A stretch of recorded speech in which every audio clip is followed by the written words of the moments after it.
नमस्कार. सगळ्यांचे स्वागत. आमची ही कुंडली मंथन आणि भाग्योदय ज्योतिष. तर मी आणि हेमंत रणनवरे सर हस्त तज्ञ आपल्याला माहिती असेलच. तर हो. गेल्या गुढीपाडव्याला आम्ही दोघांनी मिळून YouTubeवर विविध व्याख्याते वगैरे बोलवतो. तज्ञ व्याख्याते बोलवतो. तर आज सोनल नाईक मॅडम आपल्याला लाभलेले आहेत. तज्ञ आहेत ते ज्योतिषशास्त्रामध्ये. तर त्यांचा मी थोडक्यात परिचय आपल्या सर्वांना करून देते. महाराष्ट्र ज्योतिष परिषदेची ज्योतिषशास्त्री परीक्षा त्यांनी 2000 साली फर्स्ट क्लासमध्ये उत्तीर्ण केलेली आहे. नक्षत्र ज्योतिष मंडळ डोंबिवली कृष्णमूर्ती पद्धती परीक्षा 2002 मध्ये उत्तीर्ण झालेले आहेत. वेद विज्ञान मंडळ पविवर्तक यांच्या संस्थेत मती गती मंचला निबंध सादर 2006 मध्ये. त्याचबरोबर 2007 मध्ये होरा मार्तंड अशी पदवी डोंबिवली मंडळाकडून त्यांनी मिळवलेली आहे. गुरुवर्य श्री श्री भट यांच्याकडे लेखनिक म्हणून जवळ-जवळ 20 वर्षाचा त्यांचा अनुभव आहे. आम्ही धन्वंतरी या 500 डॉक्टरांच्या कुंडली संग्रहाचे त्यांनी लेखन केलेलं आहे. त्याचबरोबर फलज्योतिष अभ्यास मंडळ पुणे यांच्याकडून आम्ही धन्वंतरी या पुस्तकाला श्रीकृष्ण जकातदार ग्रंथ पुरस्कार प्राप्त झालेला आहे. ज्योतिष प्रवेश प्राथमिक विद्यार्थ्यांसाठीचे पुस्तक देखील त्यांनी लिहिलेले आहे आणि गेली 18 वर्षे ब्रह्मज्ञान या दिवाळी अंकाचे सहसंपादन देखील त्यांनी केलेले आहे. मार्मिक साप्ताहिकात गेली 15 वर्षे भविष्य लेखन ते करतात.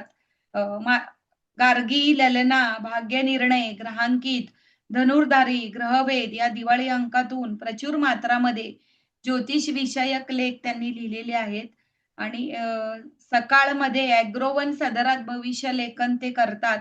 ज्योतिष अलंकार ज्योतिर्विद्यालय मुंबईतर्फे जुलै 2025 मध्ये ज्योतिष अलंकार असा पुरस्कार त्यांना मिळालेला आहे. महाराष्ट्र ज्योतिष परिषदेतर्फे 2025 चा ज्योतिष जीवन गौरव हा मानाचा पुरस्कार देखील करवीर पीठाचे शंकराचार्य यांच्या हस्ते देऊन त्यांचा सत्कार केला गेलेला आहे. त्याचे तज्ञ ज्योतिष महिला ज्योतिर्विद म्हणता येईल. तर ते आज आपल्याला लाभलेले आहेत. आज त्यांचा विषय आहे कर्केची सृजनशीलता. कर्क राशी आपल्याला सगळ्यांना माहिती आहे. कर्क म्हणजे चंचल, भावनाप्रधान. चंद्र कसा 2.5 दिवसानंतर एका राशीतून दुसऱ्या राशीत जातो.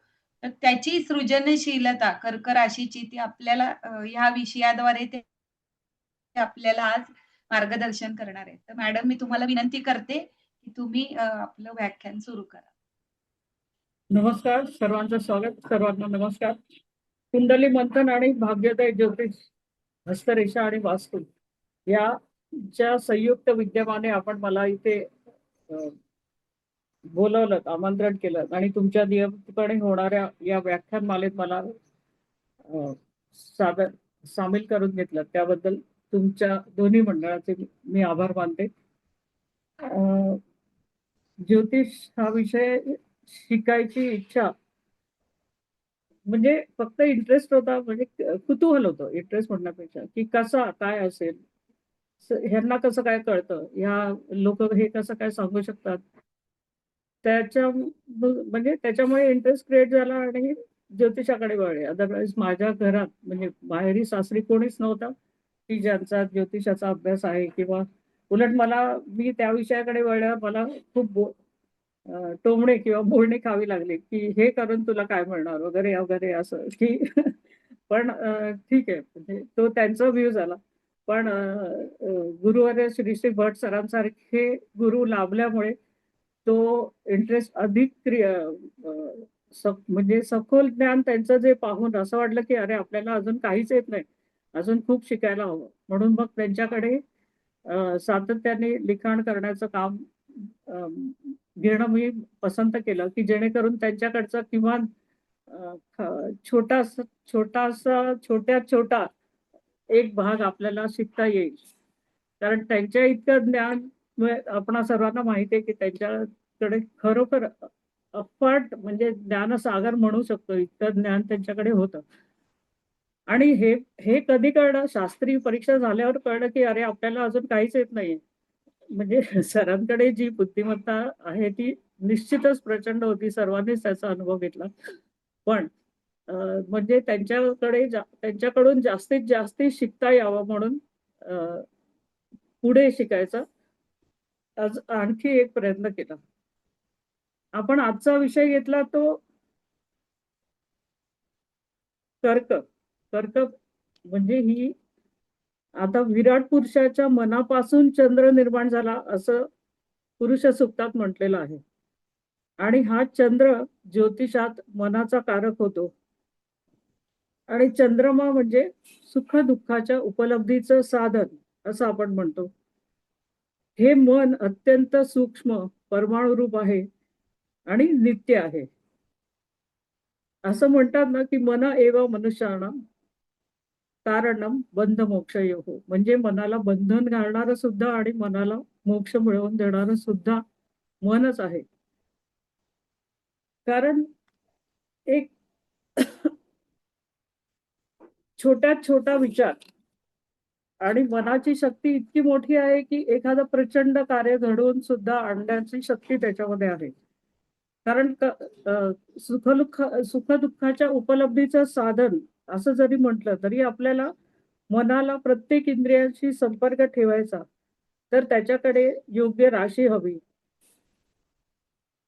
आणि हे मन इतकं गतिमान आहे. आता तुम्ही म्हटलं तसं, की तो चंद्र जो आहे, तो 2-2.5 दिवसामध्ये राशी पार करतो.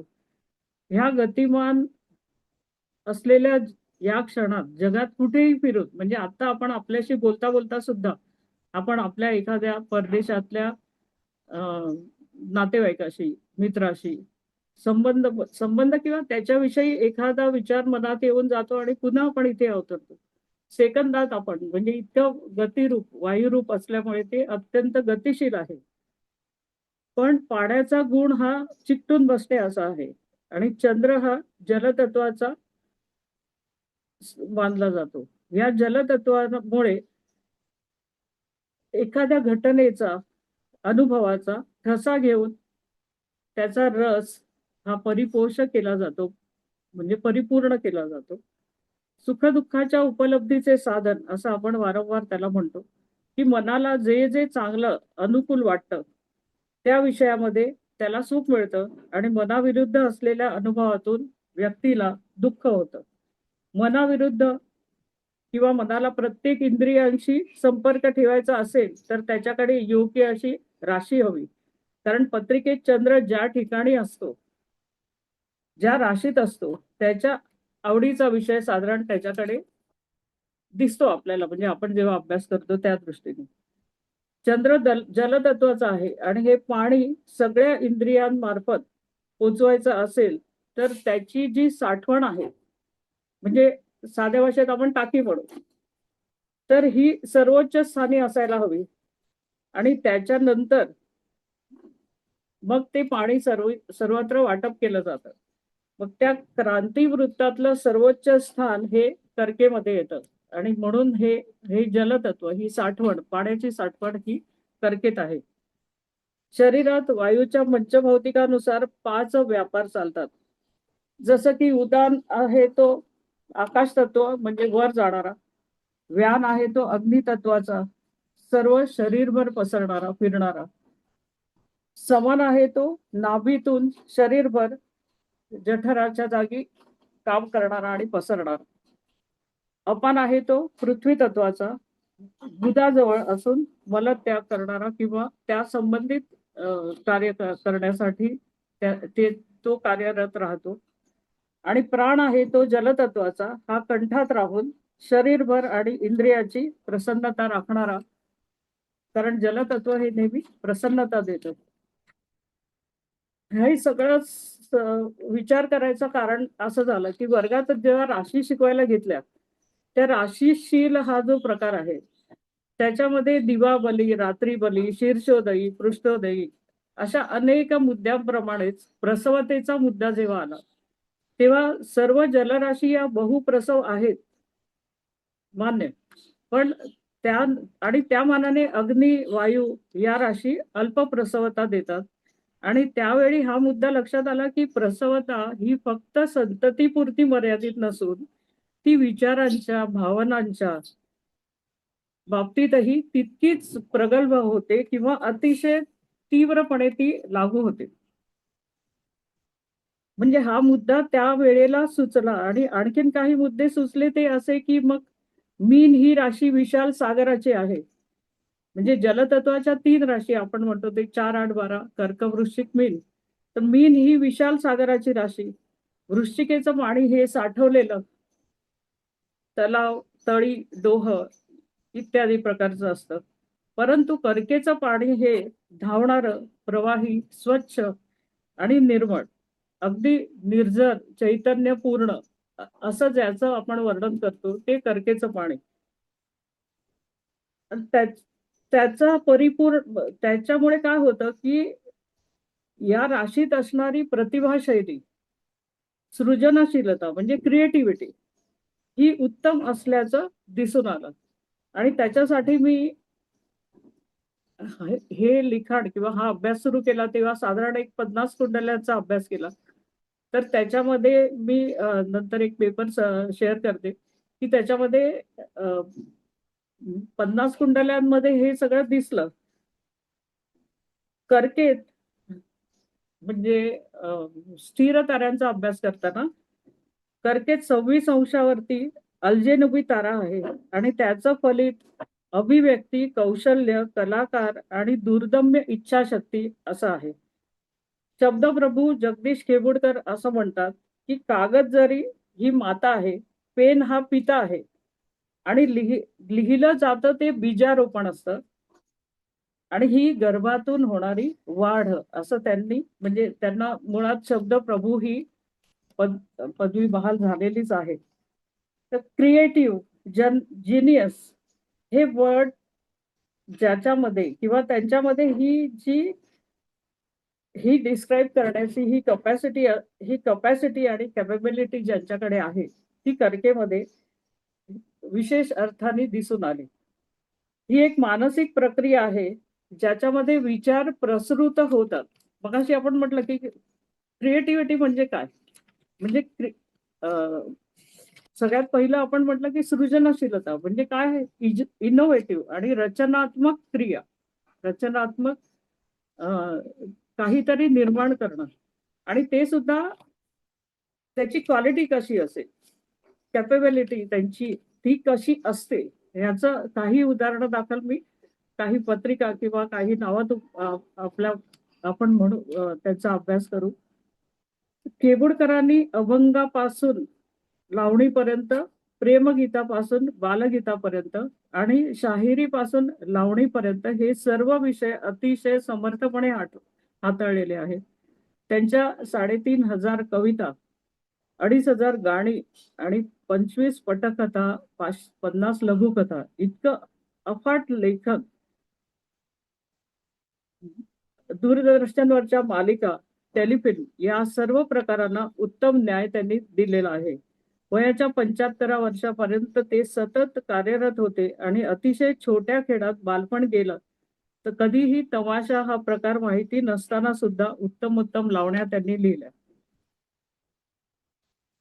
त्यांच्या कार्याचा विचार करणं किंवा तो आपला भाग नसला तरी त्यांची जी सृजनशीलता पटवण्यासाठी काही मुद्दे ऐकणं किंवा त्याचा अभ्यास करणं भाग आहे. जसं की फक्त त्यांच्याबद्दल बोललं तर आली ठुमकत मान मुरडत हिरव्या राणी वगैरे किंवा ए साजणी मनमोराचा कसा पिसारा फुलला. त्याच्या अतिशय लोकप्रिय अशी गाणी. त्याच्यानंतर त्यांच्याविषयी असं सांगितलं गेलं की पिंजरा या सिनेमाविषयी त्यांनी 111 गाणी लिहिली. त्यातली फक्त 11 त्याच्यामध्ये घेतली गेली.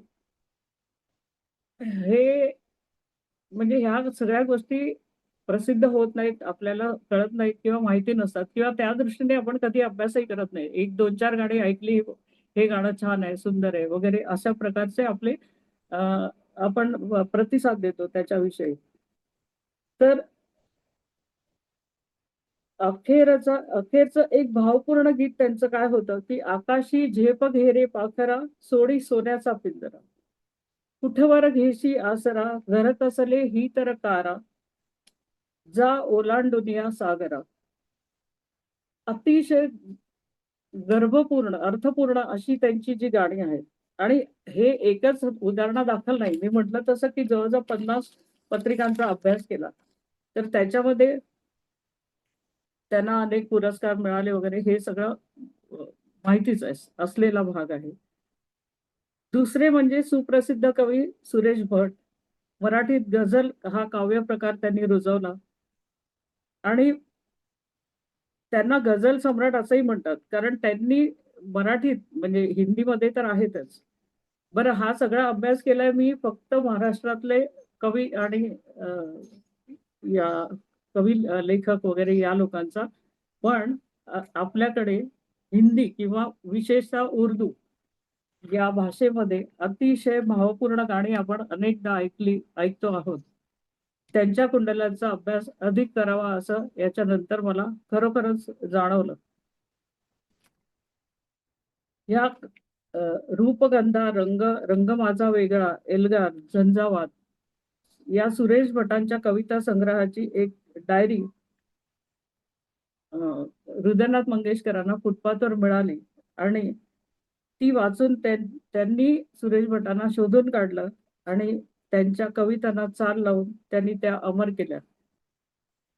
वि. वा. शिरवाडकर अर्थातच कवी कुसुमाग्रज, श्रेष्ठ कवी, नाटककार, ज्ञानपीठ पुरस्कार विजेते, साहित्य अकादमीचा पुरस्कार आणि पद्मभूषण मिळवलेले या व्यक्ती यांची कविता क्रांती, स्वातंत्र्य, मानवी मूल्यांची जाणीव करून देणारी. नटसम्राट या नाटकाचे रंगभूमीला त्यांनी उंची मिळवून दिली. उत्तम समीक्षक, संपादकही होते ते आणि मराठी भाषाच गौरव दिन असा त्यांच्या जन्मदिनाचा गौरव केला जातो. कवयित्री शांता शेळके या कादंबरीकार, तोच चंद्रमा नभात, काटा ऋते कुणाला, मी डोलकर, किलबिल पक्षी बोलती, अनेक ही चाल तुरु तुरु, जीवन गाणे आणि म्हणजे त्यांचं शब्द सामर्थ्य इतकं आहे की आपण म्हणजे नुसती 2 किंवा 4 गाणी म्हटली, ऐकली असं नसून त्यांचा सगळा एकत्रितपणे त्यांनी केलेला अभ्यास किंवा त्यांनी केलेला प्रवास बघितला, तर खरोखरच थक्क व्हायला होतं. खरं बघितलं तर. कारण आपल्याला कोणी म्हटलं, की बाबा 4 ओळी लिही किंवा 4 ओळी जरी लिहिता येते का? साधारणपणे ह्याचं उत्तर नाही असंच येईल. कारण पण लिहिता येत असतं तर आपण लिहिली असते. अनेक रोजच्या जीवनामध्ये आपल्याकडून काही लिखाण झालं असतं. पण अर्थात मग इथेच त्या राशी तत्वाचं म्हणजे जलतत्व आहे, चंद्र आहे, मनाचा कारक आहे, हे सगळं ह्यांच्याचकडे का आलं? किंवा किती त्याचं जे प्रमाण आहे, ते इतकं असण्याचं कारण काय? बरं मग इतर जलतत्वाच्या राशींचा अभ्यास तो मी फार केला नाही. तरी सुद्धा नमुन्यादाखल एक 8-10 वृश्चिक व्यक्ती म्हणजे बासी मर्ढेकर, वृश्चिक लग्न आणि रवी, विद्याधर गोखले, वृश्चिक चंद्र, अनंत काणेकर, वृश्चिक रवी, वपू काळे, वृश्चिक लग्न, गोविंद बल्लाळ देवल, वृश्चिक लग्न, व्ही. पटवर्धन हे लेखक आहेत आणि त्यांचं वृश्चिक चंद्र आहे. डॉक्टर वि. म. कुलकर्णी नाटककार आहेत, वृश्चिक लग्न. मीनेच्या काही व्यक्ती मी फार तरी मी म्हणते तसं की मी एक 50 कुंडल्याच घेतल्या होत्या. प्राध्यापक कानेटकर, मीन रवी, अण्णासाहेब किर्लोस्कर, रविचंद्र दोन्ही मीनेमध्ये, पुरुषोत्तम दारव्हेकर, मीन रवी, वपू काळे यांचा देखील मीन रवी, रवींद्रनाथ टागोर यांचा सुद्धा मीन लग्न आणि मीन चंद्र. त्याच्यामुळे या लोकांची जी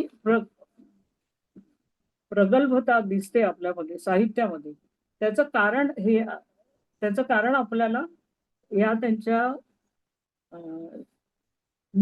कर्केच्या चंद्रातून विशेष अधिक करून दिसून येतात. गदिमानुषयी काही बोलायला नको. महाराष्ट्रातल्या सर्वांना गदिमा माहिती आहे, कारण ते गीतरामायणकार म्हणून प्रामुख्याने प्रसिद्ध आहेत. नाही खर्चिली कवडी दमली दमडी नाही घेत बाई बाई मी विकत घेतला श्याम, अशासारखी गाणी जगाच्या पाठीवर या चित्रपटातली सर्व गीतं त्यांनी इतकी अचूक नादमय शब्द योजना आणि चित्रपट कथा, साहित्य, पटकथा, कथालेखन, महाकवी म्हटलं जातं त्यांना आणि आधुनिक वाल्मिकी, कारण 56 गीतांचे हे शब्दकार. लाखाची गोष्ट हा उत्कृष्ट विनोदी चित्रपट पण त्यांनी लिहिला आणि एकूण 16 चित्रपटांचं लेखन त्यांनी केलं. शुक्र शनी युती ही पराक्रम स्थानात आहे त्यांच्या. 3 मिथुन लग्न आहे. अर्थात सगळ्या पत्रिकांचा अभ्यास इथे करणं अपेक्षित नाही किंवा आवश्यकही नाही. आपल्याकडे त्यांचा संग्रह आहेच. कुसुमाग्रजांचं प्रभावी साहित्य लेखनामुळे त्यांना ज्ञानपीठ पुरस्कार सुद्धा मिळाला आणि त्यांनी त्यांचा गौरव करण्यात आला. आणि मराठी भाषेतील योगदानामुळे मराठी भाषा दिन हा त्यांचा जन्मदिवस हा मराठी भाषा दिन म्हणून साजरा केला जातो. त्या मराठी भाषेला ज्ञानभाषा बनवण्यासाठी अथक परिश्रम त्यांनी घेतले. या वर्षाच्या 20 वर्षाच्या वयात त्यांनी आपला पहिला मराठी कविता संग्रह प्रसिद्ध केला होता, जीवन लहरी नावाचा. आणि त्यानंतर नाशिकमध्ये मराठी चित्रपटासाठी पटकथा लिहिणं सुरू झालं. चित्रपट सती सुलोचना यात अभिनेता म्हणूनही त्यांनी काम केलं. त्यानंतर काही काळ नियतकालिक वृत्तपत्राचं संपादन देखील त्यांनी केलं. 42चा गरजा जय जयकार, क्रांतीचा गरजा जय जयकार ही कविता मराठी भाषेतील स्फुल्लिंग ज्वालेप्रमाणे ते बाहेर पडलं त्यांच्याकडून. आणि अनेक नाटकं, कविता संग्रहाचं लिखाण त्यांच्याकडून झालं. नटसम्राट, वीज म्हणाली धरतीला ही तर अतिशय गाजलेली नाटकं त्यांच्याकडून आपण म्हणजे आपल्याला पाहायला ऐकायला मिळाली. आणि ज्ञानपीठ 1987 साली त्यांना ज्ञानपीठ आणि पद्मभूषण पुरस्कार मिळाला. चौथी व्यक्ती बालकवी यांचा शुक्र गुरु नवपंचम योग आहे. शुक्र नेपच्यून नवपंचम योगात आहे. चंद्र शुक्र आणि चंद्र गुरु लाभयोगात आहे. बुध शनी युती आहे. बुध कन्या या स्वनवमाशी आणि दशमेश तृतीयेश मंगळ वर्गोत्तम आहे. चतुर्थात नेपच्यूनही वर्गोत्तम आहे. हा नेपच्यून हा चंद्राबरोबर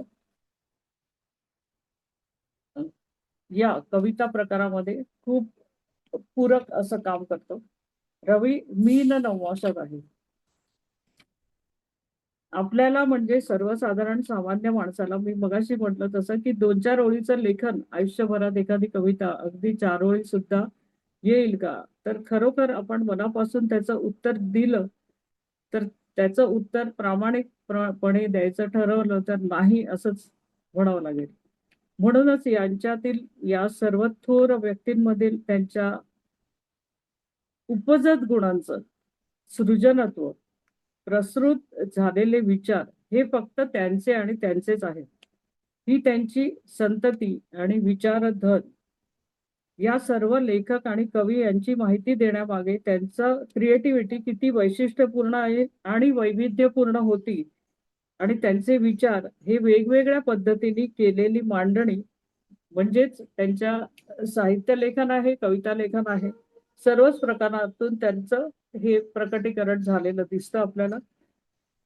याचा अर्थ असा नाही की इतर राशींचे लोक कवी, प्राध्यापक, नाटककार, गीतकार होत नाहीत, पण कर्केच्या व्यक्तींचं लक्षणीय स्थान दिसून आलं. वर उल्लेख केलेल्या 4-5 व्यक्तींबाबत अधिक विश्लेषण केलं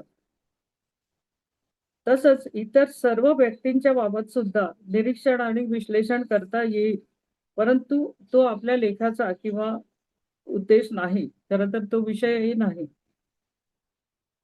त्यांची नावच पुरेशी आहेत आपल्याला. आपल्या विषयासाठी त्यांची नावं आणि कार्य हे खूप बोलकं आहे. असाही जलतत्वाचा मुख्य गुण रस म्हणजे स्त्रवणे, तृप्ती, संतोष, एकजिनसीपणा, सामावून घेणे किंवा सामावून जाणे. सर्व लेखक वा कवी यांनी स्वतःच्याच विचारात आपल्याला सामावून घेतलेलं आपल्याला दिसून येतं किंवा जाणवतं. सर्वात ताकदवान आणि सूक्ष्म काय असेल तर आपले विचार. कारण उद्ध्वस्त करण्याची आणि परिवर्तन करण्याची त्यांची त्या विचारांमध्ये अफाट शक्ती असते. की कुठलंही सगळ्यात मोठ्यात मोठं काम सुद्धा ते करू शकतात. सरलता, प्रवाहित्व, प्रेमळपणा, मार्दव, लाघव, वात्सल्य, आर्जव, कोमलपणा अशा अनेक छटा यामध्ये दिसतात. मुख्य म्हणजे इतरांना संतोष देणं, समाधान आणि आनंद देणं हे कार्य त्यांच्याकडून होतं.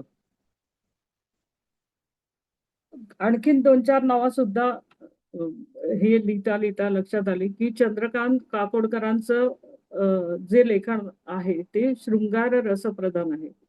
मग म्हणजे ही जी विविधता कुठे येते? तर त्यांचा चंद्र सप्तमात आहे. म्हणून आला असेल का हा शृंगार रस त्यांच्या लेखनामध्ये जो अधिक प्रमाणात दिसतो.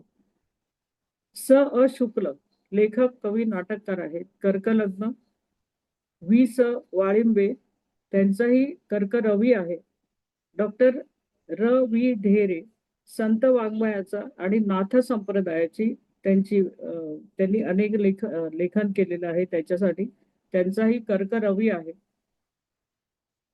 हा कर्क लग्न असलेल्या व्यक्ती एक फक्त जत्री थोडक्यात सांगते. राज कपूर अभिनेता, विक्रम गोखले, मधुकर टिल्लू, सदानंद जोशी नकलाकार, नचिकेळकर ज्योतिषी, खांडेकर लेखक, टाकळकर कवी आणि नाटककार, बोकील हे लेखक आणि साहित्यिक, प्राध्यापक सुभाष भेंडे लेखक आणि ज्योतिष लेखक, जगदीश खेबुडकर गीतकार, बेंद्रे प्रसिद्ध कानडी कवी आहेत. ते लेखकही आहेत, शिक्षक आणि पत्रकार देखील आहेत.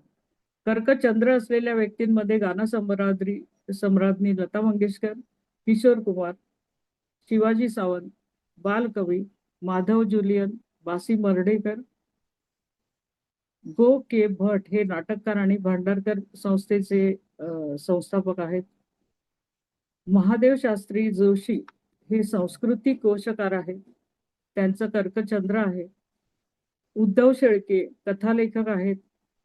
गोपीनाथ तळवलकर आनंद मासिकाचे लेखक आणि साहित्यिक आहेत. आणि मोकाशी हे लेखक असून कर्कचंद्र असलेल्या या व्यक्ती आहेत.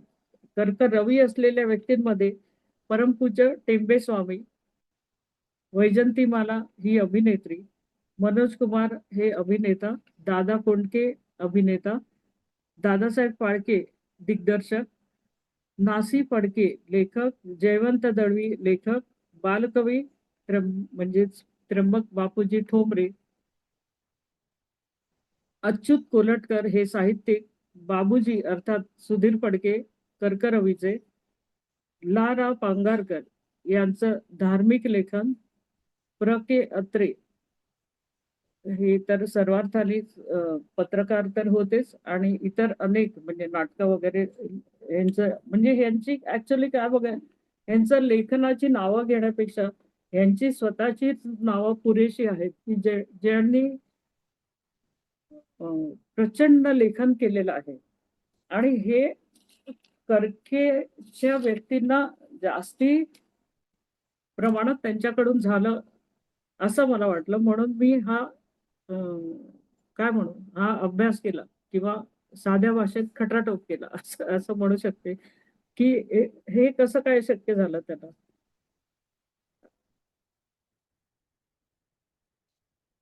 तर चंद्र हा सात्विक आहे. प्राज्ञा म्हणजे बुद्धी आहे, वैश्यवर्णाचा आहे. म्हणजे काही ठिकाणी तो निर्णायक बुद्धी घेणारा, त्यामुळे तो वैश्यवर्णाचा ठरतो. लवण रसाचा कारक आहे. हे सगळं आपण ज्योतिष शिकताना शिकलोच आहे खरं तर. त्याच्यामुळे ह्याचा वेगळा अभ्यास सांगावा अशी विशेष गरज नाही. तरी सुद्धा मुहूर्ताचा, वर्षा ऋतूचा, सोमवाराचा, स्वामी आणि याचा धातू दूध आणि वृक्ष औषधी असा आहे. चंद्राचं स्वगृह हे जरी कर्क असलं तरी वृषभ ही त्याची उच्चीची आणि मूल त्रिकोण राशी होते. कालपुरुषाच्या कुंडलीमध्ये हृदय हे मन किंवा मन चतुर्थात येतं आणि त्यामुळे हा मनाचा कारक चंद्र. बरं, हा वृषभेत उच्चीचा होतो म्हणण्याचं कारण हे हा भट सरांच्या अभ्यासानुसार मी सांगू इच्छिते की द्वितीय स्थानामध्ये 5ही ज्ञानेंद्रिय येतात आणि त्यांच्याशी संपर्क साधून सुखदुःखाचा उपभोग घेता यावा या दृष्टीने चंद्र वृषभेत उच्चीचा होतो. तर त्याच्या समोरील नेहमीप्रमाणे जिथे उच्चीचा होतो ग्रह त्याच्या समोरील राशीत तो नीच राशीत जातो. इथे आपण म्हटलं की वृश्चिक राशीतील जल हे कसं आहे, तर ते साठवलेलं जल आहे आणि मन मोकळं असणं स्वभाव म्हणजे अतिशय वाहत्या पाण्याचं जसं चैतन्य असतं, निर्झर म्हणतो आपण त्याला, त्या त्याच्या बरोबर उलट वस्तुस्थिती वृश्चिकेकडे येते आणि त्यामुळे तो वृश्चिक राशीत नीचीचा होतो.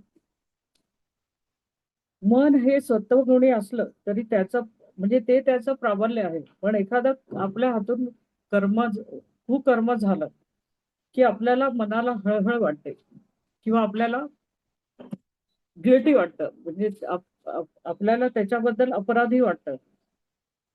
पण आपल्याकडून एखादी चूक आपल्याला उमगल्यानंतर लगेचच आपण त्याचं जी कसर आहे ती भरून काढण्याचा संकल्प करतो. कारण आपल्याला माहित असतं की ते आपल्याकडनं एखादी व्यक्ती दुखावली गेली, आपल्याकडनं एखादी चूक झाली. तर हे कर्माचं बरे वाईट पण संस्कारांनी आणि नियमानुसार येतं आणि हा सगळा बारीक सारीक विचार करण्याचं कारण काय, तर सत्वगुणप्रधान जरी असला चंद्र तर मूलतः त्याची धर्माकडे प्रवृत्ती होते आणि ज्ञानरूप आत्म्याशी तो संयोग करू शकतो. आणि सत्वाचं प्राधान्य असलं तरी मनामध्ये रज आणि तमगुण नाहीच असं होत नाही. कारण कधी कधी ते इतकं वेगळ्या दिशेने म्हणजे जितकं सृजनशील आहे तितक्याच त्याची जी प्रतिक्रिया असते कधी कधी अतिशय संतापजनक वगैरे असं अशी जेव्हा एखादी घटना घडते तेव्हा त्याचे जे विचार विध्वंसक सुद्धा विचार करण्याची क्षमता त्यांच्याकडे असते. ते आपण पहिल्यांदाच बघितलं होतं की त्याचं कारण काय आहे की मनाविरुद्ध झालेल्या एखाद्या घटनेतून जे दुःख होतं त्यामुळे मग ही जी ऍक्शन रिॲक्शन ही जी प्रतिक्रिया आहे त्याचं प्रतीक असलेलं हे मन. तर ते जेव्हा रजोगुणी असतं तेव्हा पण रजोगुण हा त्याच्यात असणं हा सुद्धा आवश्यक गुण आहे. कारण इंद्रियांना कार्यासाठी प्रवृत्त करणं हे रजोगुणाचं कार्य आहे आणि त्यामुळेच जेव्हा त्यातला रजोगुण कार्यरत होतो तेव्हाच आपल्या हातून आपण कार्यासाठी प्रवृत्त होतो आणि कार्य करतो. मग ते कार्य सुखदायक असेल तर म्हणजे तर आपल्याला त्याच्यातून आनंद मिळतो आणि दुःखदायक असेल तर आपल्याला आणि त्याचप्रमाणे समोरच्याला दुःख सुद्धा होतं. हे इंद्रिय सुख प्राप्त झाल्यानंतर विषयांकडून निवृत्त होण्यासाठी तमोगुण लागतो. म्हणजे निद्रा ही तमोगुणी मानतो आपण. पण सतत कार्यरत असलेल्या या मनाला आणि इंद्रियांना विश्रांती मिळून कार्यात खर्च केलेली जी शक्ती आहे ती पुन्हा साठवता यावी या हेतूने निद्रा सुद्धा तेवढीच आवश्यक ठरते. तमोगुण हा मोहात्मक असतो आणि विपरीत ज्ञान देतो. पण रजोगुण हा सुख दुःखाचा दोन्हीचा कारक ठरतो. असा हा चंद्र आपल्याला नक्षत्रातून साठवलेला सोम म्हणजे ज्ञान ह्या नक्षत्रातून भ्रमण करताना तो स्वतः ग्रहण करतो आणि मग त्याचं वाटप आपल्याला शरीरातील इंद्रियांमार्फत पुरवत असतो. काय म्हणू अभ्यासाची मी तुमच्या पुढे ठेवला, तुम्हाला तो आवडला असेल असं मला वाटतंय. किंवा इतर अनेक गोष्टींचा विचार करण्याची आपल्याला इथून पुढे प्रेरणा मिळते असं. कारण जसं मी आधीचा जो अभ्यास केला होता की वैद्यकशास्त्राचा, त्या वैद्यकशास्त्रामध्ये असं आहे का, म्हणजे इथे मी असं म्हटलं की कविता काय फक्त कर्केचेच लोक करतात का, इतर लोक करत नाहीत का, तर तसं नाहीये. मी तुम्हाला वृश्चिक आणि आपण मीनेच्या जे व्यक्ती बघितला तर तेही शक्य आहे. जसं की आपण म्हणतो की वैद्यकशास्त्रामध्ये की अमुक एका राशीचेच व्यक्ती डॉक्टर होणार का, तर तसं नाही. 12ही राशींचे लोक वैद्यक क्षेत्रामध्ये अभ्यास करू शकतात. पण मग त्यांच्या प्रकृतीनुसार प्रवृत्तीनुसार ते काय करतील, 1, 5, 9 म्हणजे क्षत्रिय वर्णाच्या राशी ज्या आहेत ते संरक्षण देण्याच्या दृष्टीने त्यांचं कार्य करतील. 2, 6, 10 या पृथ्वी तत्वाच्या राशी इथे मात्र त्या व्यापारी वृत्तीच्या असल्यामुळे आर्थिक म्हणजे पैसा मिळवणं हेच प्रमुख ध्येय असू शकतं. जे की आपण बघतो की डॉक्टर हे वेगवेगळ्या प्रकारचे आपल्याला अनुभव येतात जेव्हा आपण वैद्यक क्षेत्रातील व्यक्तींकडे पाहतो तेव्हा. पुढचे 3, 7, 11 या व्यक्ती सुद्धा शूद्र वर्णाच्या आहेत आणि त्यानुसार त्यांचं सेवा करणं आणि सेवा देणं हाच प्रमुख कार्य असल्यामुळे ते मात्र प्रामाणिकपणे सेवा म्हणून वैद्यक क्षेत्रात प्रवेश करतात किंवा ते आपलं कार्य करतात. आणि 4, 8, 12 या विप्रवर्णाच्या राशी अध्ययन आणि अध्यापन हे त्यांचं प्रमुख कार्य. त्यामुळे त्या अध्ययन क्षेत्रामध्ये विशेष काम करताना दिसतं. त्यामुळे हा हा भाग पण असाच आहे की कुठली एक राशी, कुठली एक व्यक्ती एक काम करेल आणि इतरांना ते येतच नाही असं नाही. पण त्याच्यामधली जी प्रामुख्याने दिसणारा, प्रकर्षाने जाणवणारा जो गुण आहे तो मात्र त्याचा अभ्यास होणं जास्ती गरजेचं आहे. जसं मी म्हटलं की मगाशी की काकोडकरांच्या कुंडल्यांमध्ये अमुक प्रकारचं लेखन असतं. पण बहिणाबाई, शांता शेळके यांच्या कवितांमध्ये अतिशय मनाला स्पर्श करून जाणाऱ्या भावनांचं विश्व त्यांनी उभं केलं. तर ह्या वेगवेगळ्या छटा ज्या आपल्याला दिसतात, तर त्याचा बारकाईने अभ्यास केला तर आपल्याला आपल्या जीवनातल्या किंवा आपल्या कुटुंबातल्या व्यक्तींसाठी मार्गदर्शन करणं खूप सोपं जाईल. की आपला घरात येणारी जी पुढची पिढी आहे त्यांच्यावरती संस्कार करण्यासाठी आपल्याला ही तत्व उपयोगी पडतील किंवा त्यानुसारच आपण त्यांना मार्गदर्शन करू शकतो. अशा प्रकारे विचार व्हायला हवा असं मला जास्ती जाणवलं. ठीक आहे. तुम्हाला कोणाला काही बोलायचं असेल तर बोलू शकताय. त्याला काही शंका असतील तर विचारा. विचारू खूप शकता सुंदर बरोबर. मॅडमचं लेक्चर खूपच छान झालेलं आहे. राशी जलतत्वाच्या राशींचे गुणधर्म अगदी त्यांनी पूर्ण उदाहरणासकट आपल्या समोर त्याची उकल केलेली आहे. कोणाला काही शंका आहे का? कोणाला शंका दिसत नाहीये मॅडम. सर होय. आलेले आहेत आपले. हेमंत सर बोला. नमस्कार मॅडम. नमस्कार नमस्कार. मी हेमंत रघुनाथ राणानवरे. हा. मी आणि सूत्राविताईंनी एका पाडव्याच्या मुहूर्तावर हा ग्रुप ही व्याख्यान मला चालू केलेली आहे. त्या व्याख्यानमालेला दुसरं वर्षात पदार्पण आम्ही करत आहोत. छान उपक्रम आहे. म्हणजे मला खरंच परवा सुवर्णाताईंनी जेव्हा कॉन्टॅक्ट केलं तेव्हाच मला समजलं. पण निश्चितपणे चांगलं म्हणजे उपक्रम निश्चितच चांगला आहे की वेगवेगळ्या प्रकारचे विचार आपल्याला देवाणघेवाण करता येतील किंवा ऐकता येतात. त्याच्यामुळे ते गरजेचं पण आहे. कारण बरेच वेळा आपण एकतर्फी विचार करायच्या मूडमध्ये असंही म्हणू शकतो. कारण बरोबर. एक ठराविक पुस्तकं वाचून त्या प्रकारचा अभ्यास करणं हा एक विचार असतो. पण वेगवेगळे विचार ऐकले की आपल्याला त्याचा सपोर्ट मिळतो आणि आपल्या ज्ञानात भर पडणं हे निश्चितपणे आवश्यकच आहे. तर हा उद्देश ठेवून आम्ही स्वतःचे पैसे खिशातले घालून हां. अर्धे मी पैसे घातले, अर्धे सूत्रविंत पैसे घातले आणि मग ही मीटिंगची लिंक खरेदी केली आणि मग आम्ही व्याख्यानमाला चालू केलेली आहे. बरं, बरं. हम्म. म्हणजे असं काही नाही की याच्यातून उत्पन्न पाहिजे अशातला पण भाग काही नाही आहे. होय. हम्म. धन्यवाद मॅडम. आज तुम्ही आमच्यासाठी वेळ देऊन आलात आणि आपल्याला एक उत्कृष्ट माहिती सर्वांसमोर आपण सादर केली. त्याबद्दल मी धन्यवाद देते सर्वांच्या वतीने. तर आज सर्व उपस्थित ज्योतिर्विदांचे मी त्यांचे देखील आभार मानते, धन्यवाद देते आणि परत भेटूया पुढच्या गुरुवारी होय, परत भेटूया आपण. असाच एक वेगळा विषय घेऊन, नवीन जरूर, वक्ते जरूर. घेऊन मी मगाशीच म्हटलं, की असे वेगवेगळे विषय घेतले, की आपलाही अभ्यास वाढतो आणि त्याची निश्चित गरज आहे, की एकमार्गी हो. एककल्ली अभ्यास न होता सर्वांगीण अभ्यास केला, की तो निश्चितपणे हो. आपल्याला पुढे जायला मदत करेल. हो. आणि हे आम्ही YouTubeला देखील पाठवतो. म्हणजे काही लिमिटेड 10-20 लोकं, एक 50 लोकं इथे बघत असतील, तर YouTubeच्या माध्यमातून वेगळा विषय हजारामध्ये लोकांपर्यंत तो पोहोचतो. हो. म्हणून आम्ही तो असे व्हिडिओ बरं, YouTubeला बरं. देखील पाठवत असतो. धन्यवाद. आज तुम्ही धन्यवाद. आमच्यासाठी वेळ दिला त्याबद्दल मी सर्वांच्या वतीने धन्यवाद मानते आणि आभार तुम्हालाही धन्यवाद, प्रदर्शन की मला इथे तुम्ही बोलावलंत आणि माझे विचार मांडण्याची संधी दिली. त्याबद्दल मीही तुमचे आभारी आहे. हो. चालेल. तर सगळ्यांच्या वतीने मी आभार प्रदर्शन करते आणि आजची मीटिंग संपली असे जाहीर करते. तर सर्वांना परत एकदा धन्यवाद मॅडम. धन्यवाद. हां. धन्यवाद. धन्यवाद मॅडम. धन्यवाद.